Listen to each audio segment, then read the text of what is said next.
Hello ladies and gentleman, मैं सूर्य प्रताप आप सबका ऑक्सफोर्ड पब्लिक स्कूल की तरफ से हार्दिक अभिनंदन करता हूँ। टीचर आज ना कुछ कहना है हमको। आज हम खूब मौज उड़ाएंगे। पूरे साल सुन ली आपकी, आज हम अपनी बात सुनाएंगे। और इस बाल दिवस के शुभ अवसर पर हम सब बच्चों की हौसला अफजाई और इस पूरे कार्यक्रम को संगीतमय बनाने के लिए मैं स्टेज पर आमंत्रित करना चाहता हूँ मशहूर फीमेल सिंगर कल्पना जी को। प्लीज पुट योर हैंड्स टुगेदर फॉर कल्पना जी।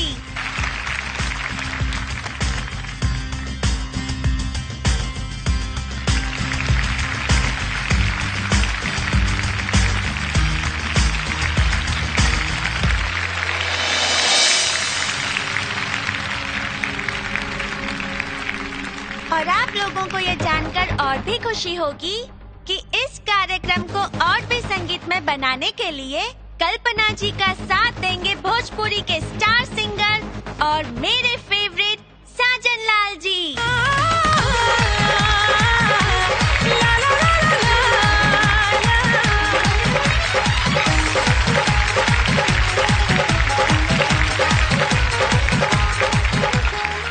बेटा माइक दो।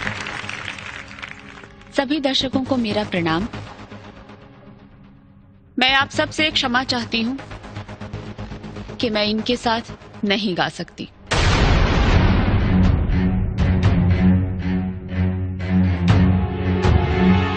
क्योंकि जो इंसान संगीत की भावना की कद्र ना करे, मैं उसका साथ नहीं दे सकती। सॉरी सूर्य। अरे कल्पना जी प्लीज रुकिए, प्लीज कल्पना जी प्लीज। सॉरी सूर्या।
ठीक बा।